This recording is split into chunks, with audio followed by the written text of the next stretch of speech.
Ya, bismillahirrahmanirrahim. Ini bagian ke-9 ya, kuliah mekanika kuantum di dalam ruang Hilbert.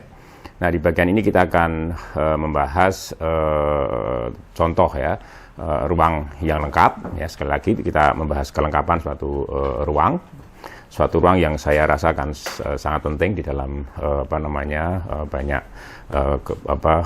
terapan. Kemudian yang kedua kita akan membahas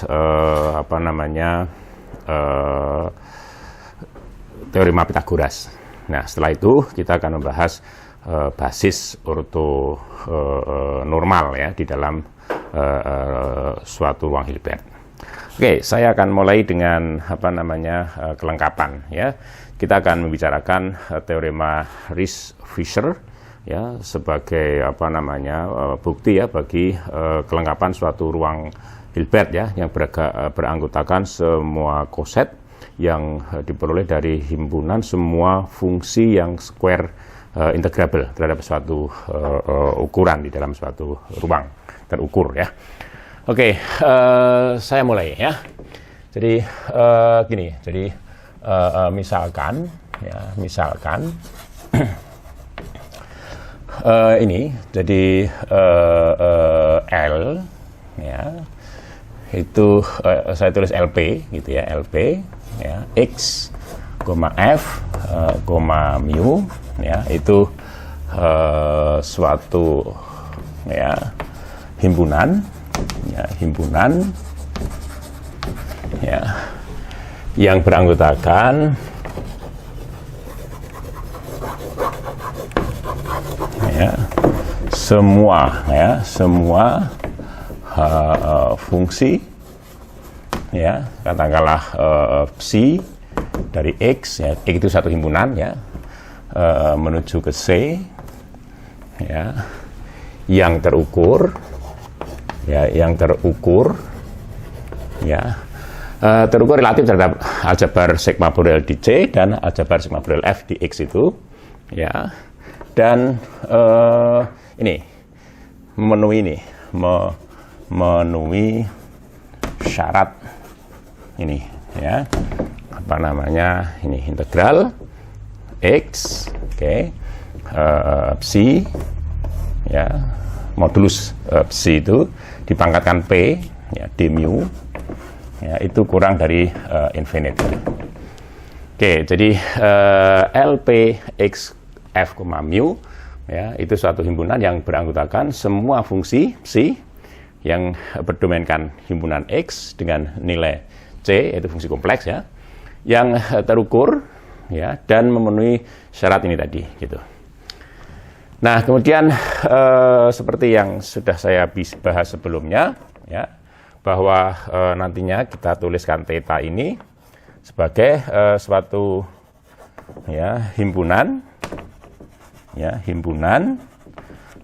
fungsi-fungsi ya fungsi di sini di ruang ini di ruang LP X, F, mu ya saya tulis di sini ya yang berbeda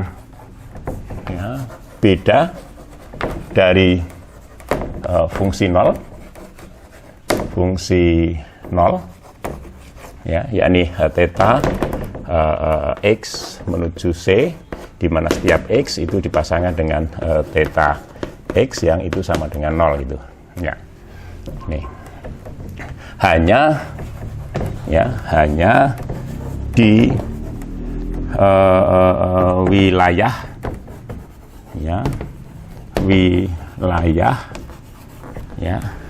di X besar yang berukuran 0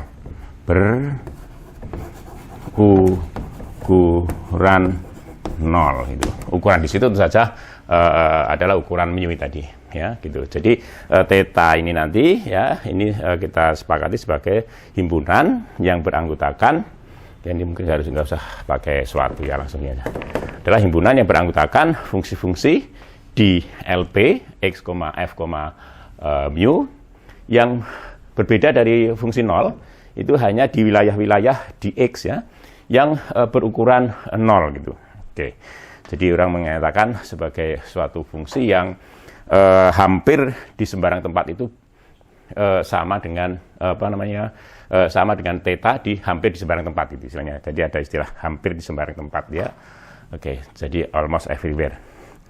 Jadi suatu himpunan yang beranggotakan fungsi-fungsi yang sama dengan fungsi nol hampir di sembarang tempat gitu. Itu istilah teknisnya semacam itu. Good. Nah, kemudian lalu kita konstruksi fungsi ini himpunan ini LP ya X, F, mu ya. Perhatikan perbedaannya. Jadi ini L kaligrafik, ini L biasa ya. Ini adalah himpunan semua koset ya, koset di ruang ini ruang vektor saja, ruang ini relatif terhadap subruang vektor theta itu. Jadi theta itu merupakan suatu subruang vektor di sini, sehingga kemudian kita bisa mengkonstruksi suatu himpunan yang beranggotakan koset-koset ya di ruang ini relatif terhadap ini ya. Atau dengan kita lihat bahwa fungsi-fungsi koset itu himpunan yang beranggotakan fungsi-fungsi yang satu dengan yang lain itu berbeda hanya di wilayah-wilayah yang ukurannya 0 gitu. Ya, itu kira-kira ya. Jadi seperti yang sudah saya sampaikan dulu ya, hanya bedanya nanti di P itu ya. Nah, di sini tentu saja adalah kosien ya, himpunan semua koset-koset tadi. Jadi saya tulis sebagai L ya, LP betul ya. X ya, F, mu per theta gitu ya. Nah, ini jadi himpunan semua koset-koset. Nah, di dalam himpunan ini ya kita bisa mengkonstruksi suatu norm atau norma gitu ya, sehingga kita dapatkan jadi di dalam ya, di dalam itu LP X, F, mu ya, didefinisikan norma ya, norm ya. Jadi gini norm ini ya, jadi untuk setiap ya, atau sinyalnya jadi norm gitu ya, norma atau norm ya, ini bahwa untuk setiap psi theta ya, anggota LP X, F, mu ya, itu begini norm ya, atau lengkapnya di sini normnya setelah itu segini aja di sini ya, ini P sebagai berikut ya, titik 2 ya. Oke, jadi panjang atau norm dari psi theta itu koset yang memuat psi gitu ya, itu didefinisikan ini integral ya X gitu, lalu salah satu anggota koset itu ya, dalam hal ini misalnya kita ambil psi misalnya pangkat P d mu ini, kemudian ini dipangkatkan seper P gitu, seper P. Oke ya. Nah, bisa dibuktikan ya, lihat di beberapa buku fungsional analisis ya, bahwa ini benar-benar merupakan norm gitu. Norm dalam pengertian teknis itu artinya bahwa ada 3 syarat ya, penting yang dipenuhi oleh norm itu. Oke, nah kemudian karena ini bentuk norm, maka otomatis dari norm itu akan bisa disusun, dikonstruksi suatu matriks itu. Saya tulis JP gitu, matriks. Ya, jadi tentu ini misalnya ya, jarak antara psi theta dengan v theta ya, dua koset sembarang koset di LP X, F, mu itu tentu saja kalau kita sudah punya norm, maka otomatis ini adalah norm panjang ya, panjang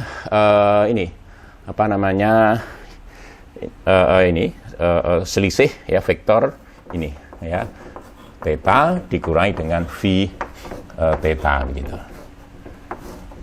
ya, P gitu ya, pakai P. Nah, tentu ini dihitung dengan cara ini tadi ya.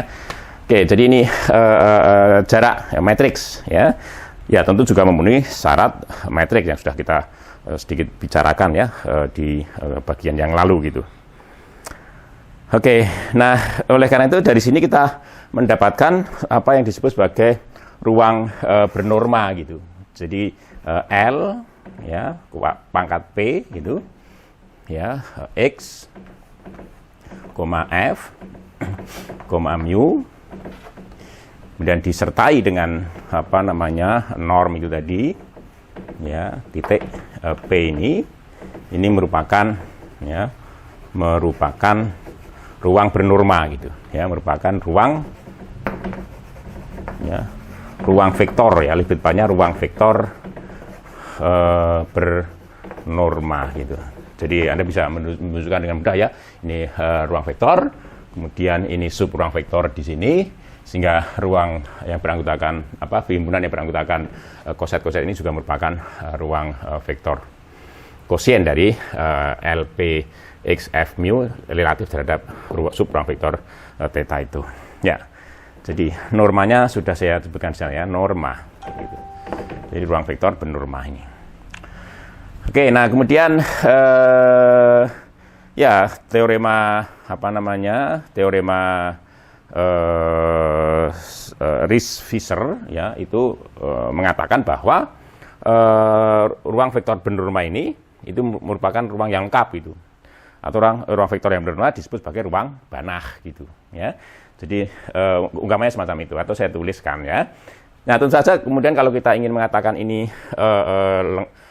lengkap atau tidak relatif terhadap metrik ini ya. Jadi kita definisikan dulu konsep barisan ya di dalam ruang LP ini tadi ya. Lalu kemudian konvergensinya ditentukan dari sini berdasarkan metrik itu ya. Kemudian juga kita bisa definisikan konsep barisan fundamental atau kausi. Nah kemudian definisi dari ruang yang lengkap itu juga mirip dengan apa yang saya sampaikan dulu, bahwa suatu ruang bernorma, sebagai contoh ini misalnya gitu ya, itu dikatakan sebagai ruang yang lengkap itu apabila relatif terhadap norma atau relatif terhadap metrik yang ditentukan dari norma itu, apabila setiap barisan kausi di dalam ruang itu konvergen gitu, konvergen ke suatu titik di dalam ruang itu sendiri gitu ya. Nah itu kira-kira konsep ya konvergensi yang bisa ditentukan atau didefinisikan di ruang bernorma yang ini gitu ya. Nah saya tuliskan aja ya, jadi teorema ya, teorema ya Riesz-Visser gitu. Visser ya, itu mengatakan begini ya, ruang ya untuk setiap ya saya lupa ya. Jadi dalam hal ini P ya itu ya saya lupa mengatakan tadi ya. Jadi P di situ itu adalah bilangan ya dari 1 sampai dengan infinite gitu. Ya itu. Jadi bilangan dari 1 sampai dengan infinite. Bilangan real ya, bilangan real dari 1 sampai dengan infinite gitu. Oke. Teorema Riesz-Visser itu mengatakan begini ya. Jadi ruang ini L P ya X, F, mu itu, ini P, jadi ruang bernorma ini ya merupakan ruang yang lengkap gitu ya, tentu saja relatif terhadap norma itu ya, atau disebut sebagai suatu ruang Banach ya, ruang Banach. Jadi dari seorang matematikawan namanya Stefan Banach gitu ya. Oke, jadi ini hal yang pertama yang akan saya sampaikan ya, jadi teorema Riesz-Visser. Nah, apa relevansinya teorema Riesz-Visser itu dengan apa yang kita sampaikan, kita bicarakan terkait dengan ruang Hilbert, ruang pra-Hilbert? Maka ruang Hilbert yang kemarin kita bicarakan ya, itu kasus khusus dari ruang ini ya, ruang LP itu, di mana P itu sama dengan 2 begitu ya.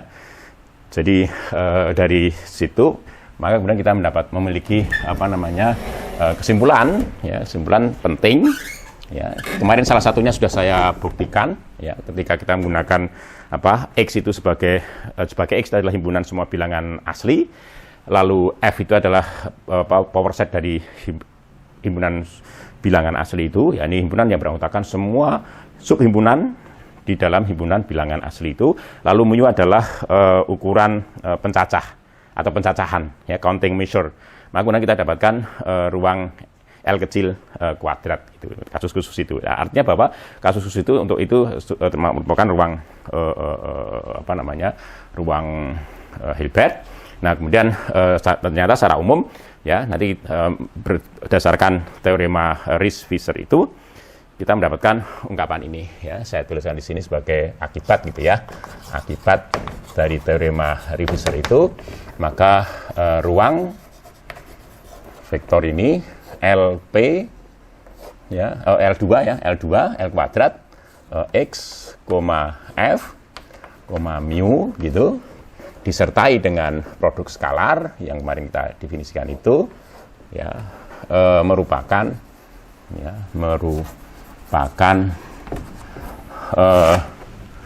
ruang, ya, ruang Hilbert, ya, ruang Hilbert. Ya, artinya bahwa ruang ini sebagai ruang berproduk skalar merupakan ruang yang lengkap relatif terhadap norm atau metrik norm yang diperoleh dari produk skalar ini gitu. Oke, ini kesimpulan penting gitu ya. Jadi nanti di dalam kajian berikutnya kita akan sudah paham bahwa ini merupakan ruang Hilbert, bukan hanya ruang pra-Hilbert, melainkan merupakan ruang Hilbert begitu. Oke, jadi kita sampai ke sini kesimpulan penting ini ya. Jadi L kuadrat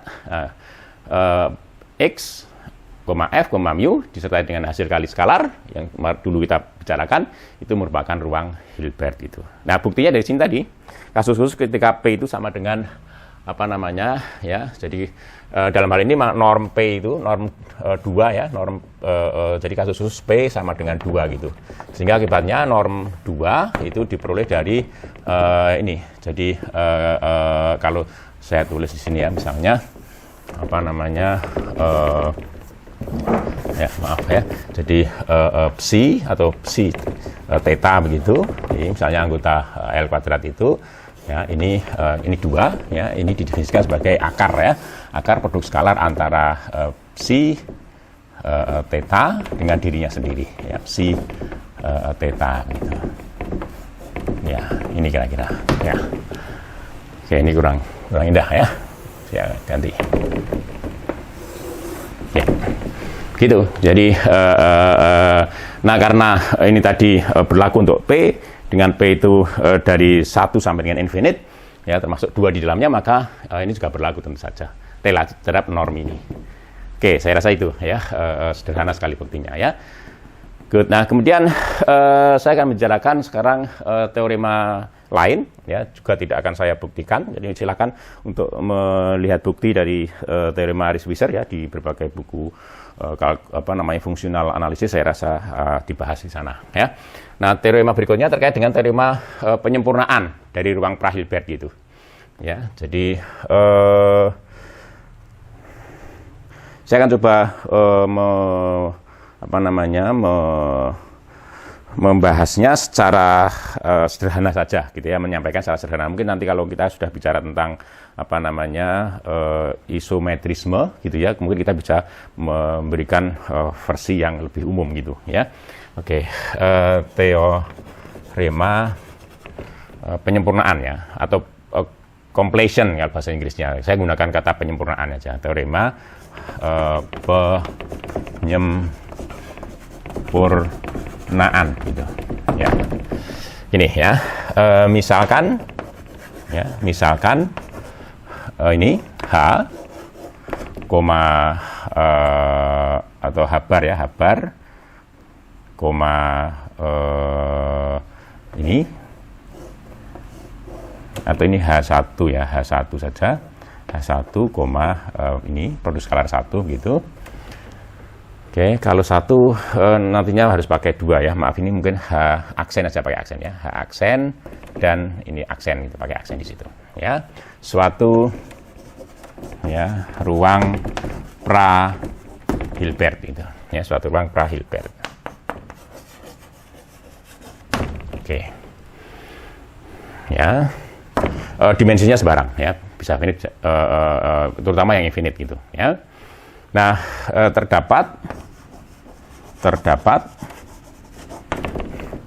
suatu ruang ya, terdapat suatu ruang Hilbert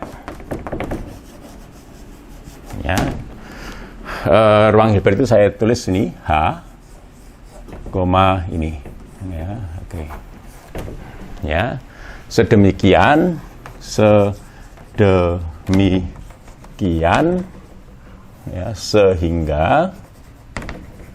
ya, sehingga H ya, H itu subset di H aksen ya, ya subset di H aksen dan gitu ya, dan ini produk skalar ya, apa namanya, psi dan v ya, oke, itu sama dengan apa namanya, produk skalar ini psi, v aksen gitu ya, untuk setiap ya, untuk setiap ya, setiap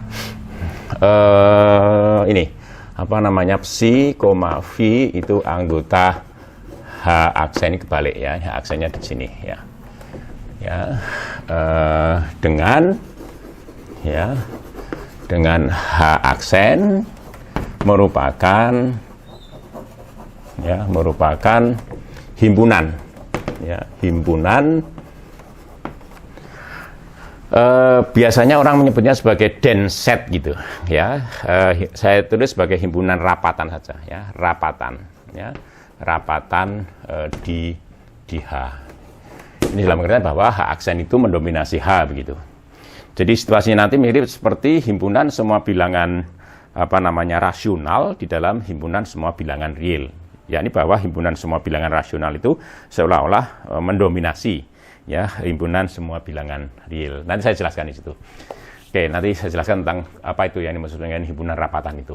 Ya, gini ya. Jadi lagi saya apa namanya, jelaskan sedikit tentang teorema ini, teorema penyempurnaan atau completion. Jadi bahwa setiap kita memiliki sebuah ruang pra Hilbert, katakanlah H aksen, ini hasil kali skalar aksen itu suatu ruang pra Hilbert ya. Terdapat suatu ruang Hilbert yang lebih besar. Artinya bahwa ruang Hilbert itu memuat H aksen itu sedemikian rupa sehingga produk skalar ya, ini kebalik ya, sorry maaf, ini kebalik ya. Jadi ini harusnya aksennya di sini. Produk skalar di H aksen itu katakanlah berimpit dengan produk skalar di H untuk anggota-anggota H aksen. Artinya bahwa produk skalar antara psi dan v ya, anggota H aksen itu apa namanya, sama dengan produk skalar psi dan v ya, itu kalau dihitung dengan produk skalar di ruang Hilbert yang besar tadi ya, itu berlaku untuk setiap v dan psi anggota H aksen ya. Dengan H aksen itu merupakan himpunan rapatan di H gitu. Nah, apa maksudnya himpunan rapatan itu? Maksudnya adalah bahwa ya, dulu kita sudah membicarakan ketika kita sudah mendapatkan apa namanya, norm atau matriks ya, kita bisa mendefinisikan lingkungan himpunan terbuka begitu ya, himpunan terbuka. Nah, rapatan ini sangat erat kaitannya dengan konsep himpunan terbuka itu ya. Oke, jadi apa namanya, atau saya jelaskan dengan diagram ya biar lebih jelas ya di sini ya. Ini aja ya, sebelum itu ya, dalam pengertian ini, jadi rapatan ya, bahwa H aksen suatu himpunan ya, himpunan rapatan ya, rapatan di H itu bermakna gini, bermakna bahwa untuk setiap V anggota H, untuk setiap V anggota H terdapat suatu himpunan terbuka yang muat V, orang menyebutnya sebagai lingkungan bagi V, terdapat himpunan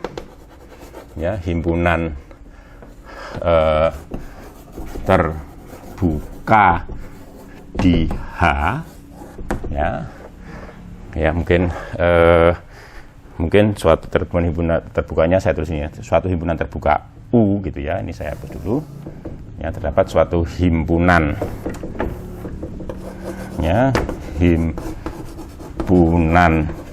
U yang terbuka, jadi ini U yang terbuka di H gitu ya, dengan V itu ada di U gitu V itu ada di U sedemikian sehingga gitu U irisan H aksen itu tidak sama dengan kosong gitu jadi bahwa setiap kita punya V itu anggota H itu, lalu kita ambil sembarang himpunan terbuka yang memuat V itu, maka selalu ditemukan anggota H aksen di situ, di dalam himpunan terbuka itu. Jadi kalau di sini jadi kalau katakanlah ini itu H gitu, lalu kemudian kita tentu H aksen ada di dalamnya gitu. Nah, lalu kita ambil V itu sembarang anggota H, lalu kita ambil sembarang himpunan terbuka U di lingkup sekitar V itu, maka di dalam U itu dipastikan akan ditemukan misalnya psi, dengan psi itu anggota H aksen gitu. Jadi artinya bahwa kalau seperti bisa diumpamakan kalau H itu adalah masyarakat Jogja gitu masyarakat Jogja yang hidup di kota Jogja atau di daerah istimewa Yogyakarta gitu maka H aksen itu bisa dibayangkan sebagai orang Jawa gitu jadi orang Jawa, artinya setiap kita mengambil satu titik di satu rumah di kota Jogja itu maka di sekitar itu pasti akan ditemukan orang Jawa gitu. Nah itu kira-kira untuk memudahkan memahami konsep perapatan ini Jadi artinya bahwa H aksen itu menguasai atau mendominasi H itu meskipun H aksen ada di dalam H itu. Oke, itu jadi nanti banyak contohnya banyak contohnya. Sebagai contoh misalnya kalau kita bicara kasus khusus mungkin misalnya kita punya misalnya L kuadrat ada R, B, R aljabar sigma Borel, lalu di sini mungkin lambda Lebesgue measure, ukuran Lebesgue maka di dalam ruang Hilbert ini akan terdapat suatu ruang yang kita kenal ini tadi, jadi C 0 R, C gitu sebagai contoh itu jadi himpunan yang beranggotakan semua fungsi kompleks pada R yang square integrable relatif terhadap Lebesgue measure itu merupakan ruang Hilbert. Nah, ada juga ruang berproduk skalar yang beranggotakan semua fungsi yang square integrable relatif terhadap integral Riemann kontinu di R dengan nilai di C yang square integrable relatif terhadap integral Riemann itu subset di situ. Dan ini merupakan ruang pra-Hilbert. Kemarin sudah kita buktikan contohnya ini kalau nggak salah kita sebut C kuadrat Oke, C kuadrat. Kita sudah buktikan bahwa ini merupakan ruang yang tidak lengkap tapi kemudian kita bisa melengkapi, menyempurnakan ruang ini tadi sehingga kita dapatkan ruang Hilbert yang ini gitu. Ini contoh. yang maksud. Tentu saja nanti banyak contoh yang lain terkait dengan itu. Ya. Oke, jadi ini terkait dengan apa namanya pelengkapan, penyempurnaan ya bagi suatu ruang pra-Hilbert. Artinya bahwa setiap kita punyai ruang pra-Hilbert, maka kita selalu memiliki ruang Hilbert yang memuat ruang pra-Hilbert itu. Sedemikian rupa sehingga ruang pra-Hilbert itu mendominasi ruang Hilbert itu. Dalam pengertian bahwa begini, nanti kalau misalnya sebagai contoh di sini, dalam setiap apa namanya kajian yang sifatnya itu konkret gitu, real konkret itu, maka kemudian kita tidak pernah membicarakan fungsi-fungsi apa namanya selain yang ada di sini gitu. Jadi meskipun yang kita bicarakan adalah ruang Hilbert ini, ya misalnya sebagai apa namanya ruang keadaan ya untuk suatu partikel ya yang ada dalam ruang berdimensi 1 misalnya. Ya kita mengambil ini sebagai ruang keadaan, tetapi dalam kenyataan nanti dalam perhitungan dan sebagainya kita akan menggunakan apa namanya anggota C02 ini ya. Sebab apa? Setiap anggota C02 ini bisa di apa namanya setiap anggota ini selalu bisa didekati dengan anggota ini ya. Itu artinya bahwa dalam kenyataan kita akan selalu menggunakan menghitung ya dan sebagainya itu yang kita hitung adalah anggota-anggota ruang C02R, C itu. Meskipun ruang keadaan yang kita gunakan adalah ruang yang ini gitu. Oke, ini sama situasinya ya. Dikatakan bahwa ruang himpunan yang beranggotakan semua himpunan bilangan rasional itu ada di dalam himpunan semua bilangan real gitu. Tapi faktanya kita nggak pernah menghitung bilangan real itu apa adanya gitu. Sebagai contoh misalnya pi itu, ya kita selalu menggunakan misalnya 3,14 atau apa namanya sekian digit di belakang koma misalnya. Tapi yang kita gunakan akan selalu merupakan bilangan rasional gitu. Ya, atau mungkin kalau anak-anak SMP itu kita menggunakan 22/7 gitu. Itu menunjukkan bahwa itu sebenarnya bilangan rasional. Padahal bilangan pi itu bukan bilangan rasional, itu bilangan irasional. Tetapi kita menggunakan 22/7 itu sebagai pendekatan. Ya, jadi kenapa? Karena itu sudah mencukupi begitu. Ya, mencukupi. Ya, artinya bahwa bilangan rasional itu mendominasi bilangan real gitu. Sehingga kemudian dalam berbagai macam perhitungan, meskipun kita katakan kita sedang menghitung bilangan real, tapi faktanya kita menghitung ya bilangan rasional gitu. Nah, situasinya seperti itu ya. Oke. Good itu. Nah, sekarang kita lanjut tentang konsep apa namanya ortogonal. Jadi ketika kita sudah mempunyai produk skalar, maka kemudian kita bisa mengatakan diantaranya adalah konsep ortogonal atau tegak lurus, ya, atau panjang vektor, ya, dan sebagainya. Kemarin sudah kita sampaikan ya tentang panjang vektor. Maka kemudian kita coba mulai dengan konsep apa namanya ortogonalitas gitu, ya.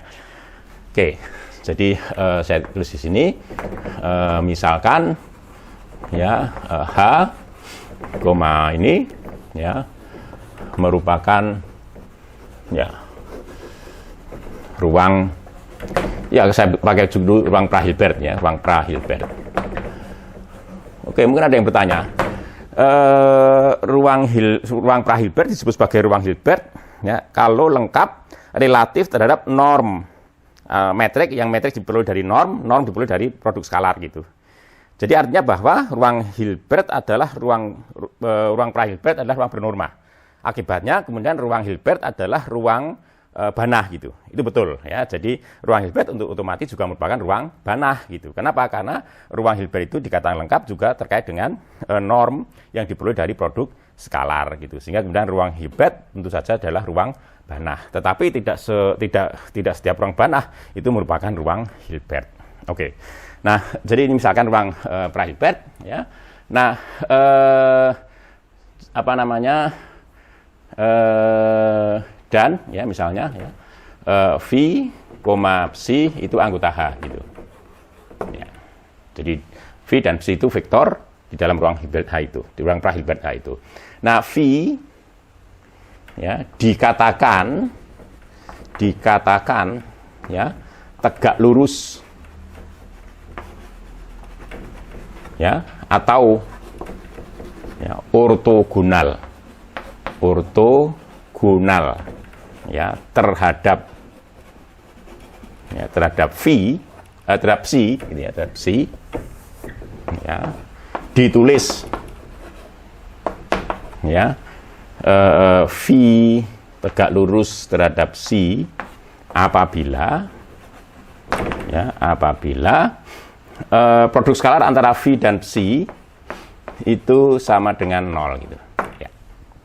Ingat ya, jadi kalau Anda kembali ke ingat kembali konsep produk skalar ya dalam hitung vektor elementer itu di fisika dasar, dua buah vektor ya, hasil kali skalar antara dua buah vektor misalnya A dan B kan, A dot B sama dengan besarnya A dikalikan besarnya B dikalikan dengan kosinus sudut yang dibentuk oleh A dan B. Nah, manakala theta atau sudut yang dibentuk oleh A dan B itu 90 derajat, maka kosinusnya 0 gitu. Sehingga hasil kali skalar antara A dan B dalam hal itu sama dengan 0.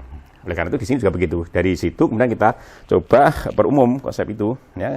Jadi ortogonalitas ditentukan oleh hasil kali skalar itu tadi ya. Jadi dua buah vektor V dan Psi anggota H suatu ruang Hilbert dikatakan tegak lurus atau ortogonal ya. Ditulis ini ya. Itu apabila hasil kali skalar antara V dan Psi itu sama dengan 0 gitu. Oke, itu ya. Oke, good. Kita hapus dulu ya.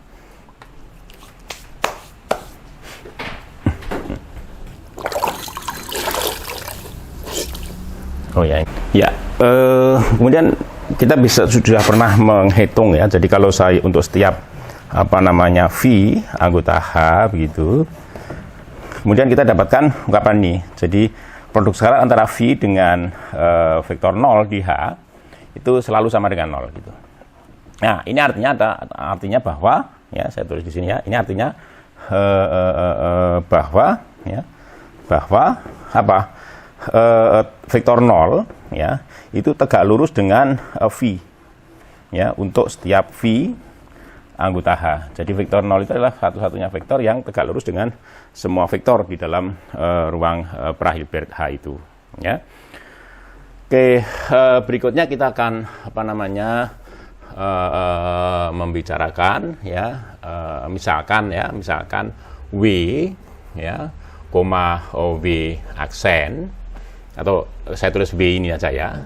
Oke, ini misalnya adalah sub ruang vektor ya, sub ruang vektor di H gitu.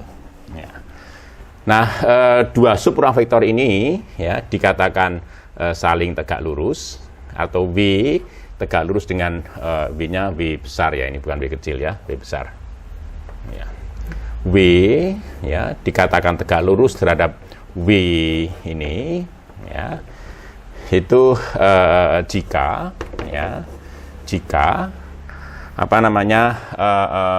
produk skalar antara W dengan W aksen itu sama dengan 0 ya.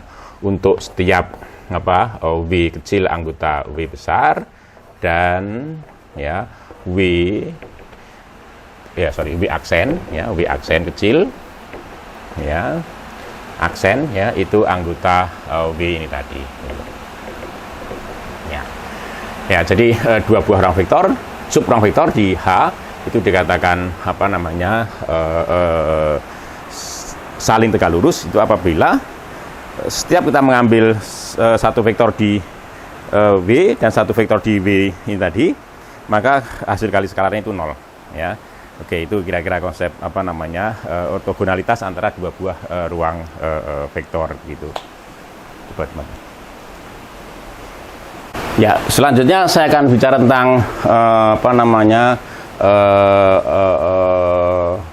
vektor normal gitu ya. Suatu vektor ya, V anggota H gitu disebut ya, atau dikatakan ya, kalau disebut berarti disebut suatu ya vektor ya, suatu vektor yang normal ya, itu apabila ya panjang vektor itu ya V yakni akar dari ini produk skalar antara V dengan dirinya sendiri ya itu sama dengan satu satuan gitu ya.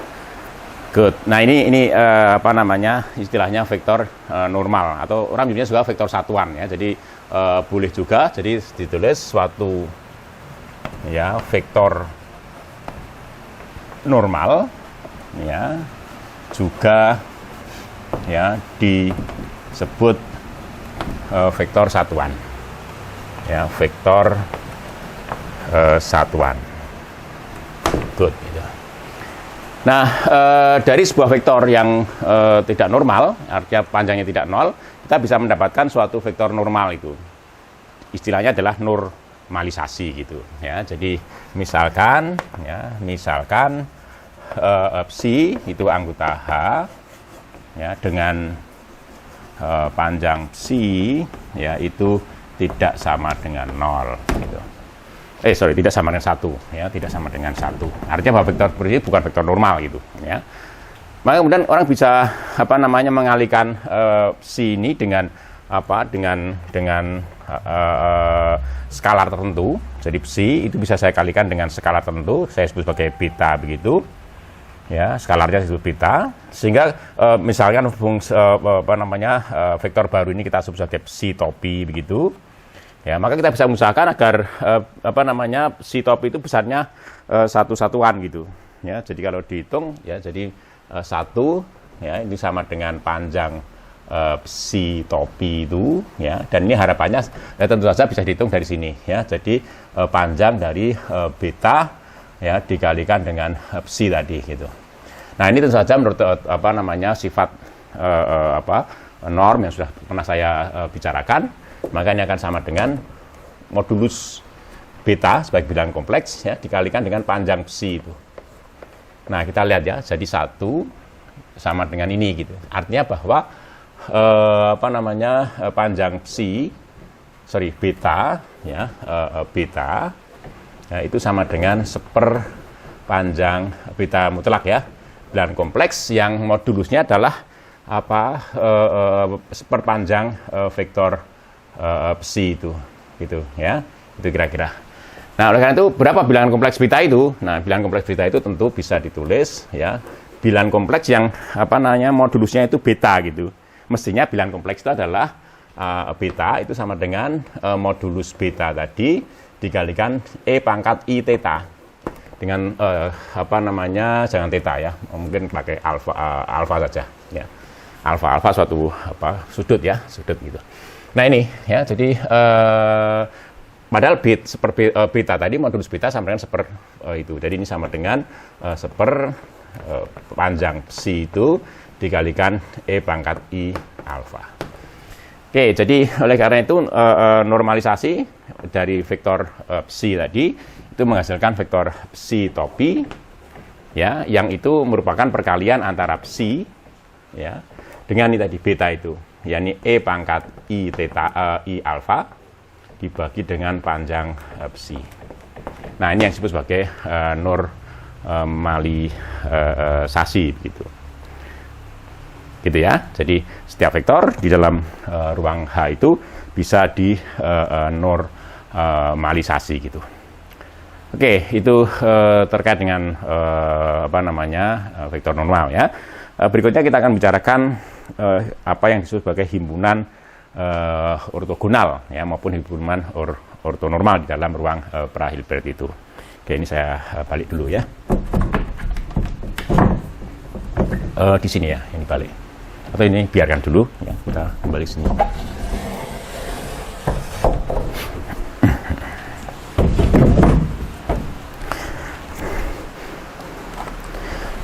Ya, suatu himpunan ya, suatu himpunan katakanlah S gitu ya, S-nya gini aja ya, suatu himpunan S ya, apa gini ya, S subset di H ya, subset di H dikatakan ya ortogonal ya, atau bisa juga Anda menggunakan istilahnya disebut ya, disebut himpunan yang ortogonal, ya, itu apabila ini, ya, apabila untuk setiap V, psi anggota S itu dengan V itu tidak sama dengan psi, ya, itu berlaku sifat ini, ya, berlaku bahwa produk skalar antara V dengan psi itu sama dengan 0 gitu. Artinya bahwa setiap pasang anggota S yang tidak sama itu tegak lurus satu dengan yang lain. Nanti anggota-anggota S itu tegak lurus satu dengan yang lain gitu, terhadap yang lain gitu. Jadi ini, ya, kalau kita ambil sembarang V dan psi anggota S yang tidak sama, ya, tidak sama, maka berlaku ini tadi, bahwa V dan psi itu saling tegak lurus gitu. Nah, berikutnya, ya, suatu, ya, himpunan, ya, suatu himpunan S, ya, subset di H, ya, disebut suatu himpunan, ya, himpunan yang, ya, ortonormal gitu, ya, apabila S itu ortogonal dan setiap anggotanya itu normal gitu, ya. Jadi apabila S, ya, itu ya, apabila S itu, ya, ini gini, ya, S itu ortogonal dan setiap anggotanya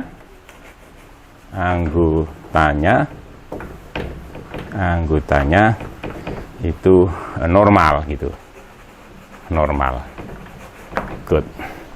Nah, sehingga kemudian kita bisa bisa menuliskan seperti ini.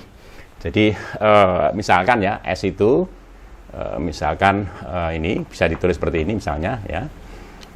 Jadi S-nya kok gitu, ya. Jadi gini, ya, maksud tulisannya gini, ya, S gitu. S itu misalnya adalah V1, V2 gitu, ya. Lalu V3 dan seterusnya, ya. Jadi bisa finite, bisa infinite gitu, ya. Oke. Itu ortonormal gitu, ya. Jika dan hanya jika, ya, jika dan hanya jika, ya, ini bisa finite, bisa infinite, ya. Jadi saya tulis gini aja, ya. Jadi mungkin saya tulis pakai tanda tanya gitu, ya, misalnya, ya, bahwa ini bisa finite, bisa infinite, ya.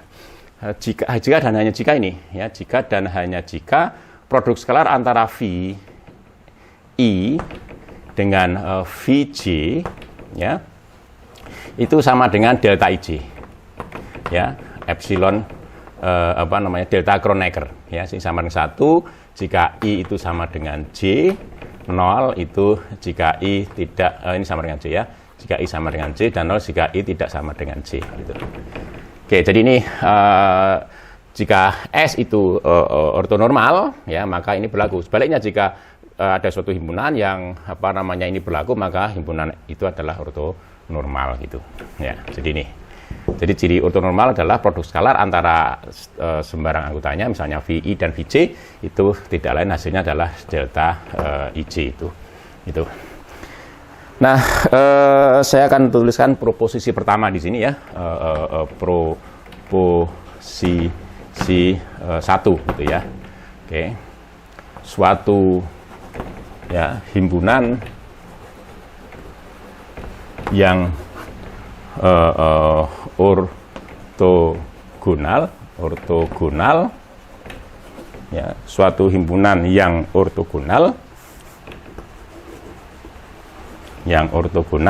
merupakan, ya, himpunan yang bebas linear, gitu. Oke. Ya, saya rasa ini tidak sulit membuktikan ya.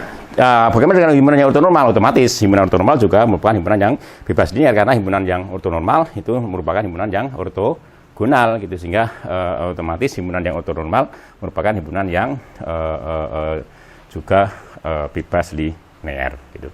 Nah, buktinya tidak sulit ya, kita buktikan di sini ya.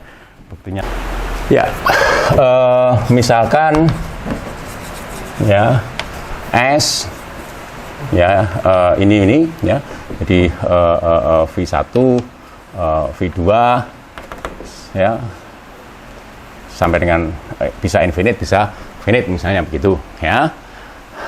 Itu suatu ya himpunan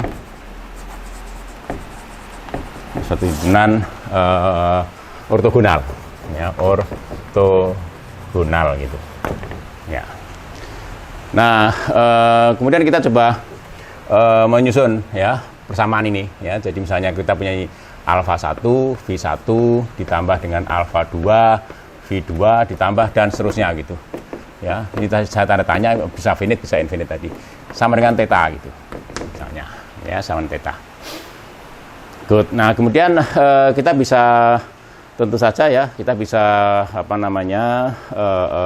mencari alfa 1, alfa 2 dan seterusnya begitu. Nah, dengan jalan apa? Ya, oke, misalnya kedua ya ini kita bisa tuliskan ya. Ini persamaan ini sama saja mengatakan gini ya. Sigma I dari 1 sampai dengan sekian, bisa finite bisa infinite gitu ya. Atau saya tulis tanda tanya di sini, bisa finite bisa infinite. Alfa I VI begitu. Ya, ini sama dengan theta, vektor 0 gitu. Oke.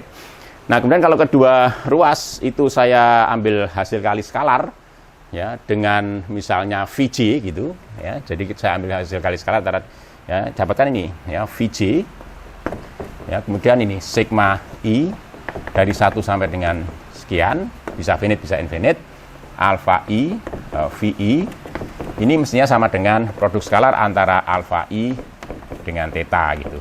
Nah, tentu saja ini 0 otomatis gitu. Oke, dengan sifat produk skalar, sifatnya linear di kedua faktor gitu ya. Di kedua faktor, maka kemudian kita bisa keluarkan ini. Keluarkan sigma I ini dengan alfa I itu ya. Kita dapatkan sigma I ya, dari 1 sampai dengan sekian ya, bisa finite infinite. Lalu alfa I keluar, lalu produk skalar antara Vj ya, Vj dengan Vi gitu. Dan ini sama dengan 0 gitu. Ya. Oke. Nah, persoalannya ya, ini tadi kan tegak lurus ya. Jadi ini akan sama dengan dua kemungkinan. 0 ya, jika I itu tidak sama dengan J. Ya. Akan sama dengan suatu tetapan, katakanlah CJ gitu ya. Itu jika ya I itu sama dengan J. Nah, dari sekian I ini hanya satu ya yang sama dengan J gitu. Jadi artinya apa? Ya, ketika I itu lain dari J, maka itu 0 gitu. Artinya apa? Artinya kita dapatkan bahwa ini alfa I ya, ini tidak sama dengan 0 ya. Jadi ini mungkin lebih lengkapnya sama dengan CJ ya, tidak sama dengan 0 ya, untuk I yang sama dengan J gitu ya. Ya, jadi oleh karena itu hanya ketika I itu sama dengan J, ini tidak 0. Selain itu 0, artinya bahwa ketika I sama dengan J berarti alfa I dengan alfa J lalu dikalikan dengan ini adalah CJ gitu. Ya, dan tidak sama dengan 0 itu, dan ini sama dengan 0. Oke, karena CJ tidak sama dengan 0, maka dari sini kita dapatkan alfa J itu sama dengan 0. Lihat ya, jadi sini alfa J sama dengan 0 itu untuk semua J, tadi sembarang J gitu. Karena tadi saya mengambil Vj ini juga sembarang gitu. Jadi untuk semua Vj ya, hasil kali skalar antara ini dengan persamaan ini itu sama dengan 0 ini. Ya, jadi artinya update-nya bahwa ini tadi. Jadi kita dapatkan alfa J untuk semua J gitu. Oleh karena itu kemudian kita bisa simpulkan bahwa himpunan ini tadi S ya, yang sama dengan V1, V2 dan seterusnya, ya, bisa finite, bisa infinite, itu bebas linear. Ya. Oke, jadi kesimpulannya adalah bahwa suatu himpunan yang ortogonal itu merupakan himpunan yang bebas linear, gitu. Ya. Oke, jadi sama, himpunan yang ortonormal merupakan himpunan yang bebas linear karena himpunan yang ortonormal otomatis adalah himpunan yang ortogonal.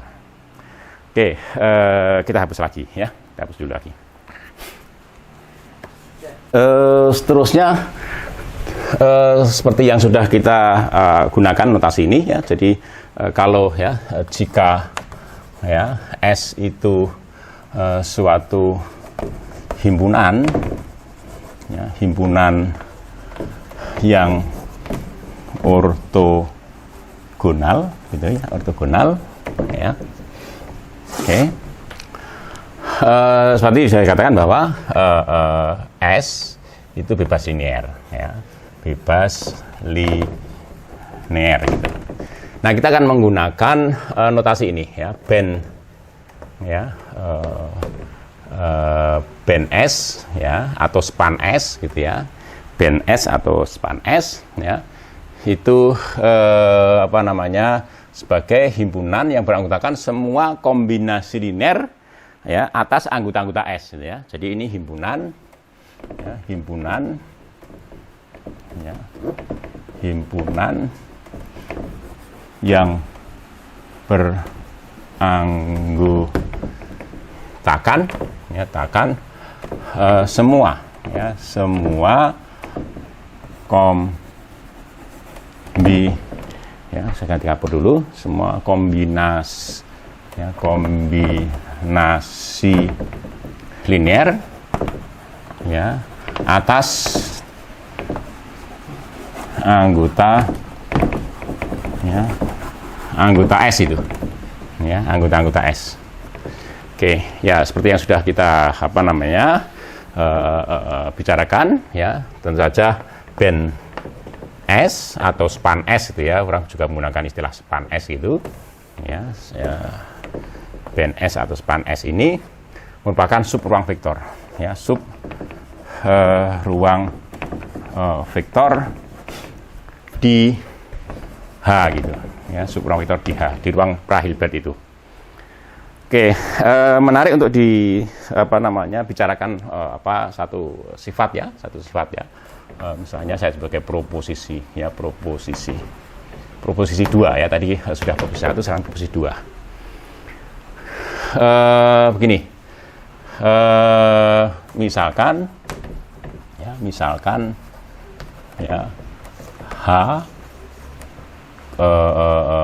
apa namanya ini ruang pra-Hilbert itu, ruang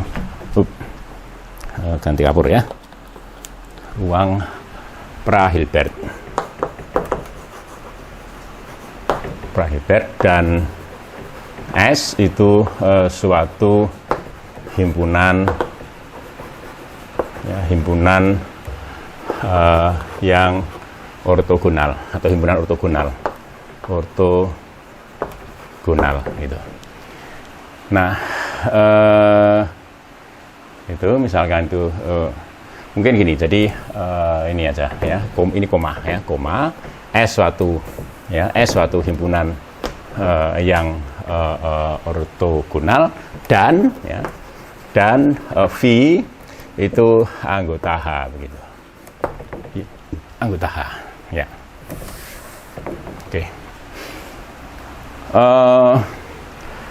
Ini, ya, jadi V, ya, V maka, ya, biasanya orang menggunakan maka, ya, maka, ya, V sebenarnya dalam tata bahasa Indonesia nggak boleh, ya, menggunakan kata maka di depan, tapi dalam matematik biasanya dilakukan, ya. Maka apa namanya V, ya, itu tegak lurus, atau tadi kita menggunakan notasi dari himpunan V itu tegak lurus terhadap band apa namanya band, ya, S itu jika dan hanya jika dan hanya jika, ya, jika dan hanya jika ini ya, V, ya, himpunan V itu ya tegak lurus terhadap S gitu, ya. Oke, ungkapannya ya. Jadi suatu himpunan suatu vektor tegak lurus terhadap subruang vektor yang dibentang oleh S itu jika dan hanya jika vektor itu tegak lurus terhadap S itu. Jadi orang mengatakan bahwa subruang vektor suatu vektor tegak lurus terhadap suatu himpunan, ya, itu maksudnya bahwa himpunan singleton yang beranggotakan vektor itu tegak lurus. Karena kita tadi sudah menggunakan konsep tegak lurus antara sebuah himpunan, ya, dengan himpunan yang lain gitu, ya. Oke. Ya, jadi ini tadi S ya. Jadi ini S. Ya, buktinya sederhana ya, ya. Jika V ya itu tegak lurus, atau ya ini jika ya V ya itu tegak lurus terhadap S, ya, atau ini ya V ya V ya berdasarkan definisi ya tegak lurus terhadap S gitu ya, jika dan hanya jika, atau sebentar, berdasarkan sifat ya yang atau yang sudah kita definisikan itu, jika saja ya, pakai kata jika ya V itu tegak lurus terhadap VI gitu, katalah gitu ya, untuk setiap VI anggota S gitu ya, saya rasa begitu lah, lebih cepat ya. Oke, nah oleh karena itu ya dari situ jika ya V itu tegak lurus ya terhadap S, ya, jika V tegak lurus terhadap S, ya, maka ini berlaku ya, maka untuk setiap katakanlah si anggota band S tadi ya, maka berlaku ini. Jadi maka ya untuk setiap si anggota band S itu, atau gini, jadi biar lebih ya,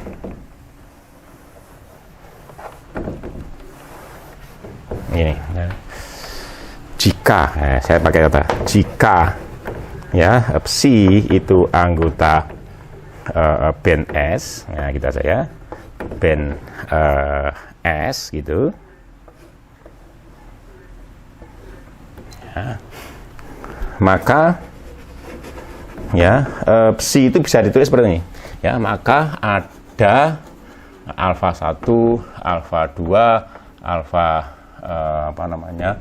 alfa 3 dan seterusnya gitu ya, sampai finite atau infinite sejumlah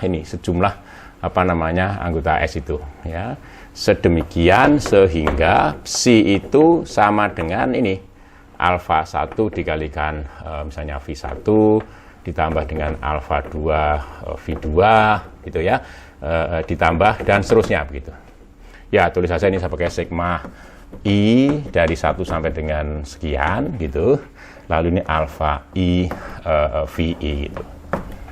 Oke, ya. Oke, jadi itu psi. Jadi kalau psi itu anggota band S, maka selalu psi itu bisa diungkapkan dengan cara seperti ini gitu. Nah, misalkan diasumsikan tadi bahwa V itu tegak lurus terhadap S gitu ya.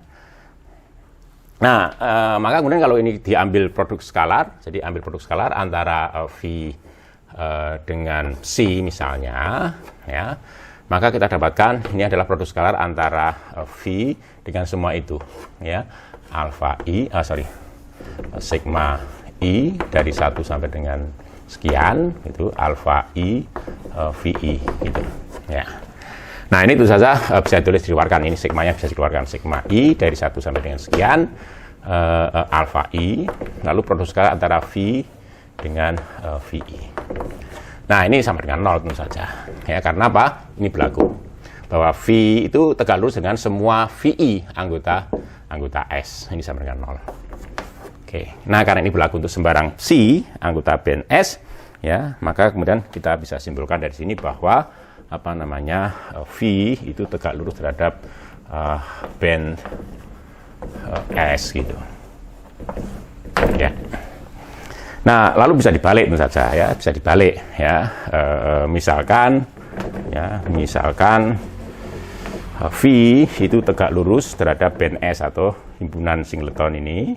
V itu tegak lurus terhadap band S gitu. Ya. Oke. Nah, apa namanya? Tentu saja ya, ini maknanya adalah bahwa sama saja mengatakan bahwa ya untuk setiap psi anggota band S gitu ya, untuk setiap psi anggota band S ya berlaku apa namanya produksi antara psi dengan V atau V aja ya, V dengan psi gitu ya, dengan psi itu sama dengan 0 gitu. Oke. Ya, betul ya. Untuk setiap psi anggota band S berlaku bahwa produk skalar antara V dengan psi itu sama dengan 0 gitu. Nah, kita bisa memilih ya. Jadi tentu saja untuk setiap VI anggota apa namanya S tadi gitu ya. Maka VI itu tentu anggota apa? Anggota band S gitu.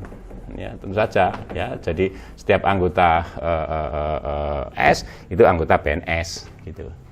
Nah, pernyataan tadi bahwa di atas itu ya mengatakan bahwa apa namanya produk skalar antara V dengan VI itu sama dengan 0 ya untuk setiap VI anggota S gitu. Nah, ini untuk sama-sama mengatakan bahwa V ya itu tegak lurus terhadap S. Good. Nah, itu bukti dari proposisi kedua ini ya. Jadi apa namanya sebuah vektor yang tegak lurus terhadap suatu himpunan yang ortonormal, maka vektor itu juga akan tegak lurus terhadap apa namanya subruang vektor yang dibentang ya atau yang dispan oleh apa namanya himpunan ortogonal tersebut begitu. Oke, saya rasa bukti selesai di sini ya untuk proposisi 2 itu. Nah, sekarang kita akan bicara apa namanya teorema Pythagoras di dalam ruang pra-Hilbert itu. Oke, ini saya putar dulu.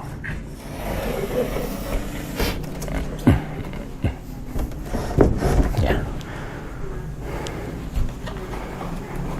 Ya, saya tulis di sini ya. Jadi saya tulis teorema ya, teorema Pythagoras. Ya, Pythagoras. Ya, misalkan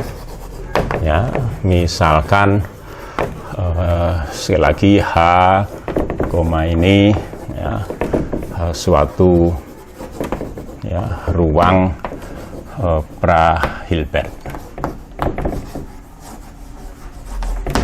Ya, oke.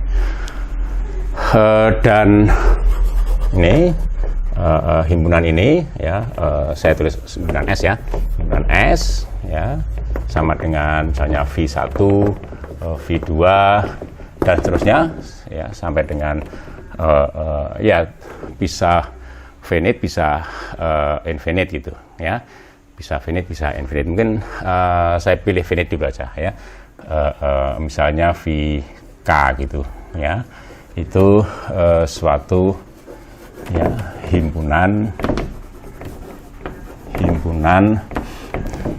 ya ortonormal ya, himpunan ortonormal di H gitu. Ya, nanti kita lihat ya. Jadi ini bisa kemungkinan bahwa ini diperluas untuk yang infinite gitu ya. Suatu himpunan yang ortonormal di H begitu. Oke, ya. maka berlaku ini. Ya, ingat ya, jadi himpunannya ortonormal. Artinya bahwa vektor-vektor di S itu tegak lurus satu dengan yang lain dan panjangnya satuan gitu ya. Maka berlaku ini. Berlaku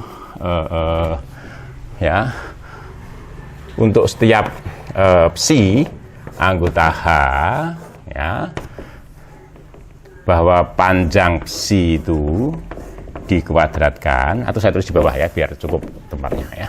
Panjang psi itu dikuadratkan itu sama dengan ini apa namanya, panjang vektor ini psi dikurangi dengan sigma i ya dari 1 sampai dengan apa namanya k begitu ya. Terus kemudian apa, ini produk scalar antara VI dengan psi ya, kemudian dikalikan VI gitu. Jadi panjang vektor ini dikuadratkan lalu ditambah dengan ini, jadi sigma i dari 1 sampai dengan k misalnya, ini mutlak dari VI dikalikan dengan psi gitu, dikuadratkan ya. Oke. Nah ini, jadi ini apa bunyi teorema Pythagoras ya di dalam ruang sembarang. Oke, nah sekarang kita lihat bukti dari teorema ini ya, bukti dari teorema ini. Saya tuliskan di sini ya, bukti gitu. Ini ya, jadi kalau saya ambil sembarang psi anggota H, tentu saja psi itu akan sama dengan psi ya, tidak ada yang bantah ini ya, psi itu sama dengan psi. Oke, nah kemudian psi yang kanan itu saya kurangi ya, saya kurangi dengan apa namanya sigma i ya dari 1 sampai dengan k itu produk scalar antara VI dengan psi itu, ini skalar ya, dikalikan dengan VI vektor, saya tambahkan, jadi saya kurangi sesuatu dan saya tambahkan sesuatu, jadi tidak berubah ya, jadi sama ini sigma i dari 1 sampai dengan k ya, VI psi dikalikan dengan VI gitu. Good. Ya tentunya sama, jadi kalau dijumlahkan kan nggak sama dengan 0 juga ya, jadi tidak mengubah apa namanya persamaan yang di atas itu, bahwa psi sama dengan psi itu. Good. Nah kemudian gini, jadi bagian pertama ini saya sebut sebagai apa, vektor ya, misalnya saya sebut sebagai vektor zeta gitu, zeta 1 misalnya, atau zeta aja ya, zeta. Kemudian vektor yang ini keseluruhan itu saya sebut sebagai eta gitu. Oke, jadi psi itu jumlahan antara zeta dan eta. Oke, nah bisa ditunjukkan bahwa zeta ya itu apa namanya, tegak lurus terhadap eta gitu. Artinya bahwa harus ditunjukkan bahwa produk scalar antara zeta dengan eta itu sama dengan 0 gitu. Ya kita coba produk scalar antara eta dan zeta itu. Ya kalau ditulis mestinya gini, jadi produk scalar antara zeta dengan eta ya, ini sama dengan produk scalar antara vektor ini tadi. Jadi psi ya dikurangi dengan sigma i ya dari 1 sampai dengan k gitu. Lalu VI psi VI ya, lalu diambil di produk scalar dengan ini tadi sigma ya i dari 1 sampai dengan k ya, VI psi VI gitu ya. Tuh, jadi kita coba hitung itu ya. Oke, ini saya hitung di bawah ini.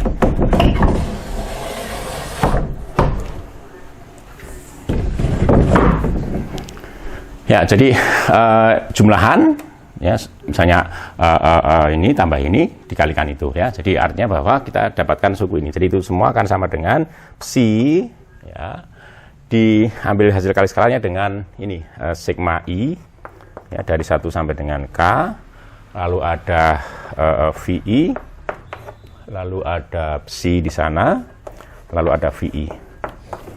Suku yang pertama ya. Jadi ini dengan itu, maka dan itu ya. Lalu dikurangi dengan produk scalar antara apa? Ini sigma i dari 1 sampai dengan k gitu. Ada ini VI dengan psi ya dikalikan dengan VI.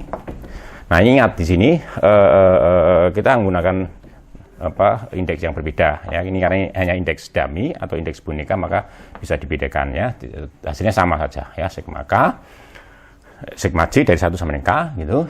Lalu ini ada VI, VJ, lalu psi dikalikan dengan VJ ya, VJ gitu ya.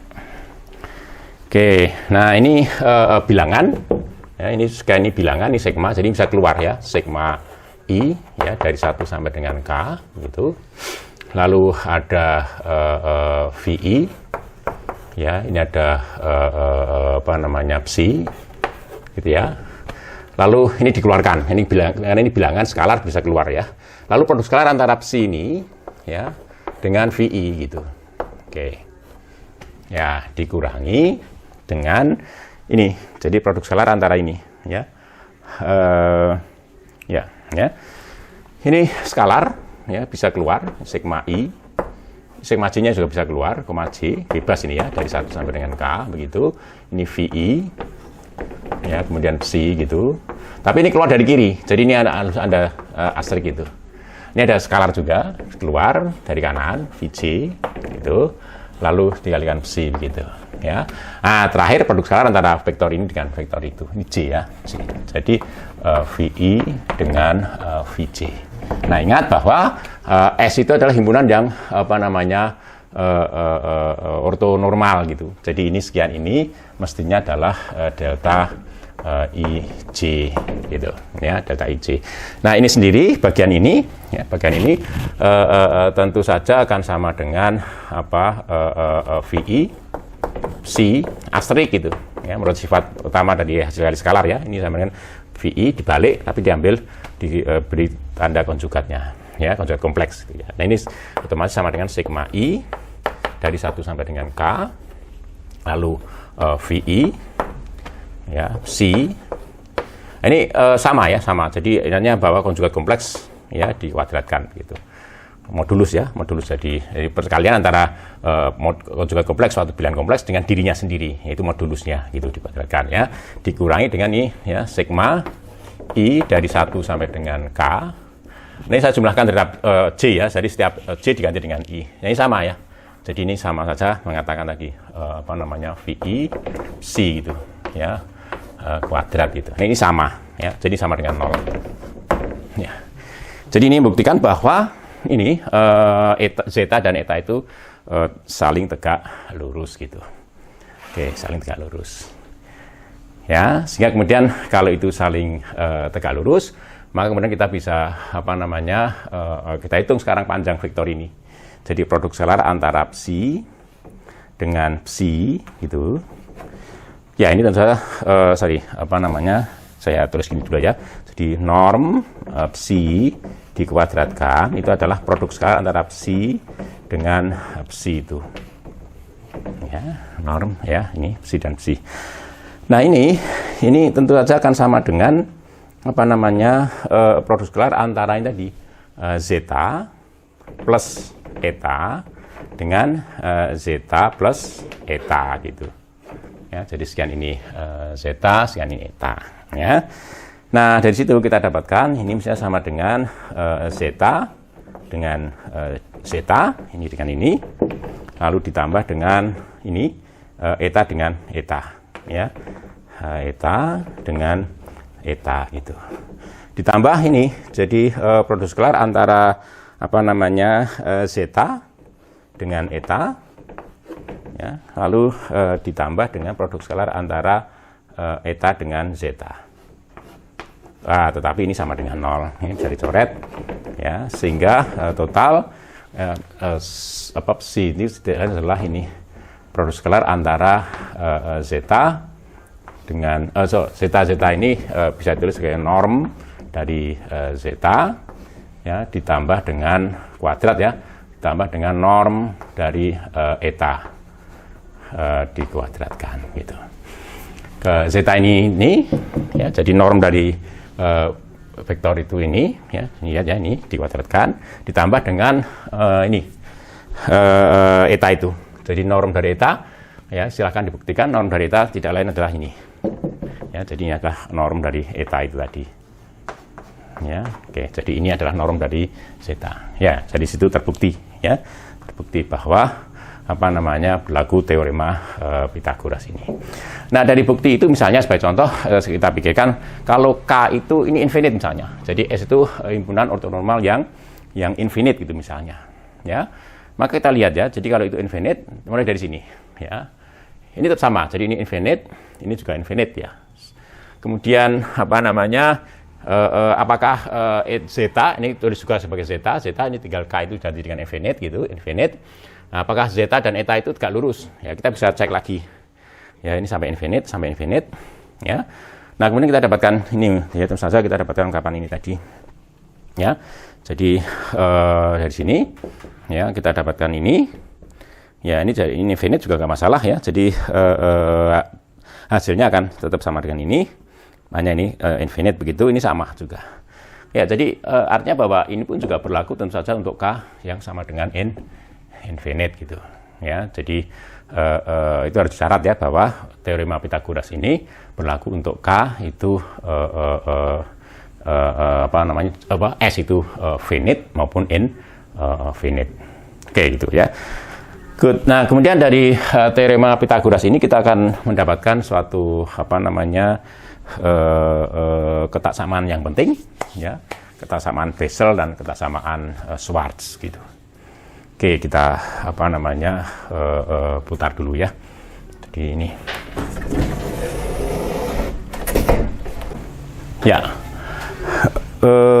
Untuk mendapatkan gambaran ya dari teorema Pythagoras tadi, saya ambil contoh ya. Jadi misalkan ya di dalam di fisika dasar ya, misalnya itu vektor di sana ya. Kita misalkan punya sebuah vektor ya, katakanlah ini vektor A itu misalnya gitu ya, vektor A gitu. Lalu kita punya vektor satuan ke arah sembarang ya, misalnya arahnya ke sana gitu. Jadi ini vektor N itu misalnya ya. Oke, nah kemudian ini arah ini ya.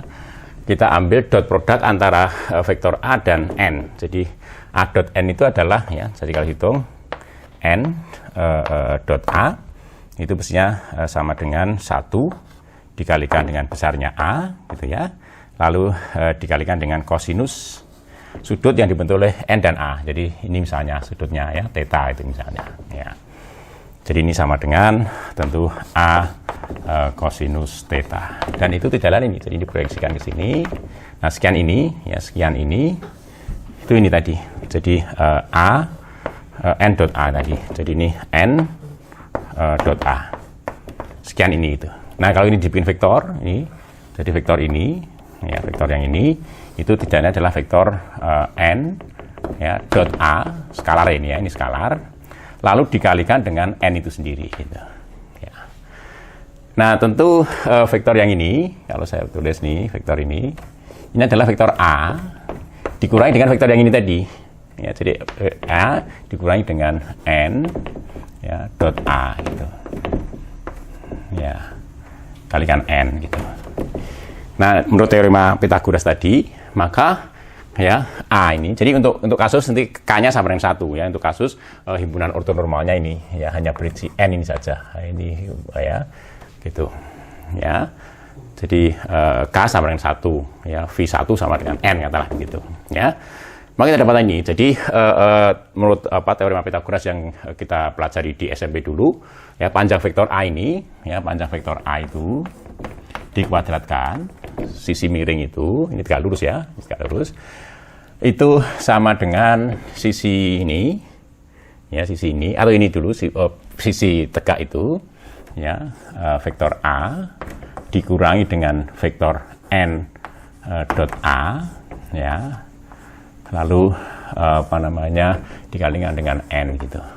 Ini dikuadratkan ya, lalu ditambah dengan ini yang sisi ini ya, sisinya adalah ini panjang ini tadi ya, ya, jadi ditambah dengan ya, jadi N dot A ya, dikalikan N gitu, dikuadratkan. Anda bisa menghitung ya, jadi N ya di sini ya. Jadi n dot a ya, kemudian dikalikan n, lalu ini besarnya dikuadratkan, ini berarti kan sama dengan n dot a ya, kalikan n, lalu dot produk dengan ini. Jadi kalau ini saya turun siku ya, dengan dirinya sendiri gitu ya, n dot a ya dikalikan n gitu ya.